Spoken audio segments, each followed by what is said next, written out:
Assalamualaikum. Pada keadaan tertentu, autofagi di tubuh kita itu kenceng ya.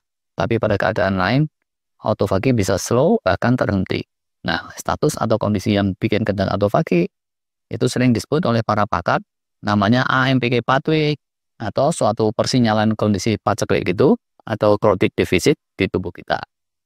Sedangkan yang menegasikan AMPK pathway sehingga dia mengerem autofagi itu ada beberapa kelompok. Pertama dibilangnya insulin atau IGF-1 pathway. Ini jalur gula karbo gitu ya. Muncul saat gula karbo berlimpah, bioenergi berlimpah di aliran darah kita. Ini nantinya untuk keperluan energi dan penimbunan cadangan energi. Terus yang kedua, lalu muncul namanya mTOR pathway. Ini jalur protein. Muncul saat biomaterial khususnya protein berlimpah di aliran darah kita untuk pertumbuhan. Terus ada lagi jalur-jalur yang memunculkan hormon-hormon stres macam kortisol dan serangkaiannya. Itu juga menegasikan AMPK. Nah, sampai sini yang sering nonton kanal kita banyak yang udah tahu tuh. Tapi sekarang kita cermati lebih dalam soal AMPK pathway ini. Yang dia ini bisa dibilang prasyarat mutlak itu untuk kencangnya autofagi di tubuh kita. Sedangkan ini catatan ya, kalau buat yang masih awam tentang autofagi, awam banget, ini bukan untuk pemula. Silahkan aja cari dulu info terkait autofagi, itu tuh apa, dan kegunaannya itu buat apa. Yuk buat yang udah paham soal itu, sekarang kita lanjut soal AMPK pathway. Sebenarnya apa sih dia itu? Nah, kalau soal detailnya, ini urusan ilmuwan dan peneliti ya, yang akan kita obrolin sekarang, ini versi populernya saja. Intinya, AMPK itu jenis enzim, dan enzim itu protein. Gunanya untuk persinyalan tubuh kita. Dia ini bisa dibilang regulator induk itu untuk balancing energi.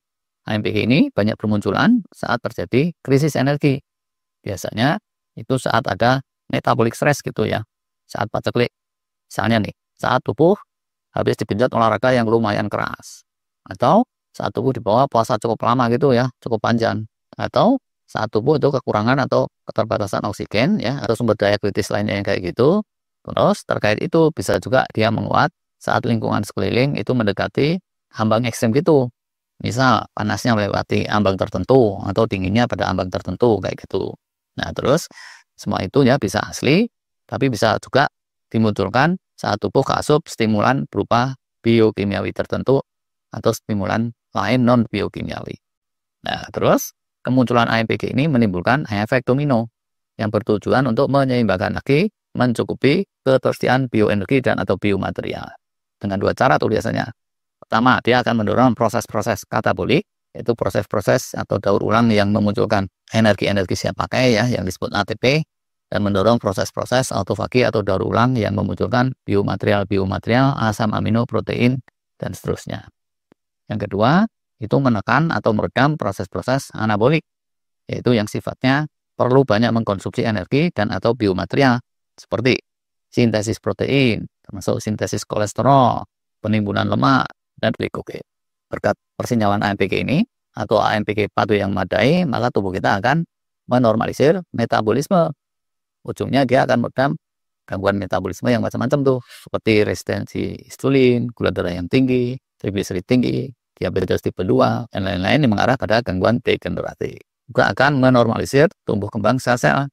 Ujungnya ini meredam bakal sel kanker yang hiperaktif dan yang bertumbuh kelewat cepat dan seterusnya. Terus akan mengoptimalkan autofagi atau cleansing, daur ulang sampah-sampah, senescent cell, organel-organel sel yang buruk, dan seterusnya seperti yang kita sering diskusikan. Nah, ini di mana sih si enzim AMPK ini? Apakah halu-halu menyebar ke seluruh tubuh melalui aliran darah atau setempat-setempat atau gimana? Nah, ternyata AMPK ini bukan kayak halu-halu menyebar ke seluruh tubuh melalui aliran darah, tapi dia itu muncul pada level seluler gitu, muncul pada sel-sel secara individual. Dan seberapa meluasnya itu tergantung dari pemicunya. Kalau misalnya pemicunya itu fasting atau puasa yang kelewat panjang, sel-sel yang mengalami paceklik bisa hampir menyeluruh. Maka AMPK pathway ini juga relatif akan menyeluruh rata-rata. Sedangkan kalau dipicu oleh olahraga yang intens, maka sel-sel yang mengalami paceklik itu yang terbebani oleh si olahraga itu. Misalnya itu sel-sel otot-otot, tulang-tulang, dan persendian yang terkait dengan si olahraga. Bisa juga sistem pendukung seperti sistem kardio dan pernapasan. Terus kalau di sel-sel liver itu ya, bisa terpicunya oleh puasa panjang tadi atau yang semacam itu, bisa juga dia terpicu oleh obat suplemen stimulan tertentu. Kalau di sel-sel lemak, itu AMPG bisa terpicu oleh puasa panjang, bisa juga oleh olahraga intens, dan atau kesetimbangan hidrasi di tubuh kita. Dan seterusnya, ini tiap-tiap kelompok sel atau jaringan, itu autofaginya bisa ada pemicunya yang lebih spesifik. Ibaratnya tuh ya, tubuh kita ini kan kayak Nusantara, terdiri dari 17.000 pulau gitu. Kondisi pacekliknya itu bisa merata di mana-mana, kayak zaman Krismon dulu, bisa juga kenanya ke daerah tertentu aja. Misalnya nih yang keterjang kemarau panjang, kurang air, kurang hujan, terus dia jadi kekurangan pangan atau kenapa gitu. Nah terus ya, apakah AMPK patuh ini bagus, selalu bagus untuk tubuh kita? Ya ini tergantung konteksnya. Kalau dia itu berlebihan ya, misalnya karena orangnya itu kurang gizi atau gizi buruk, terus AMPK patuh ini muncul dalam proporsi yang keseringan banget, tumbuh kembang si orangnya bisa jadi krodit, bisa ambiar juga. Ekstrem kiri lah ini kira-kiranya, jelek banget. Demikian juga kalau swingnya itu ke ekstrem kanan, itu juga jelek. AMPK-nya jarang muncul atau langka, karena orangnya males-malesan aja terus ya, terbuat enak-enakan, dan gitu makan melulu, tidak pernah berhenti makan. AMPK minim, struktur tubuh pun akan melemah, mulai dari otot tulang sendi, sistem kardio, pernapasan, terus bisa nyambung ke otak syaraf juga. Nah, ini pun bakal mengarah ke ambiar.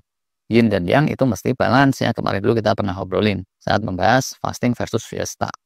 AMPK patuh ini juga kayak gitu, dia mesti sering muncul, demi agar kita bisa meraup manfaat optimal dari autofagi dan serangkaiannya, tapi mesti dijagain juga, jangan sampai munculnya itu berlebihan atau keseringan. Nah, kondisi jelek lagi, selain kalau kekurangan atau berlebihan, itu kalau AMPK patuh munculnya tidak pada tempatnya, atau tidak pada situasi kondisi yang pas. Nah, autofagi kan juga dari gitu.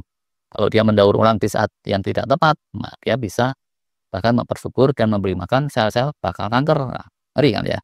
Bisa juga sel-sel yang mestinya sekedar di repair, malah dirontokin, didaur ulang, jadi kebablasan.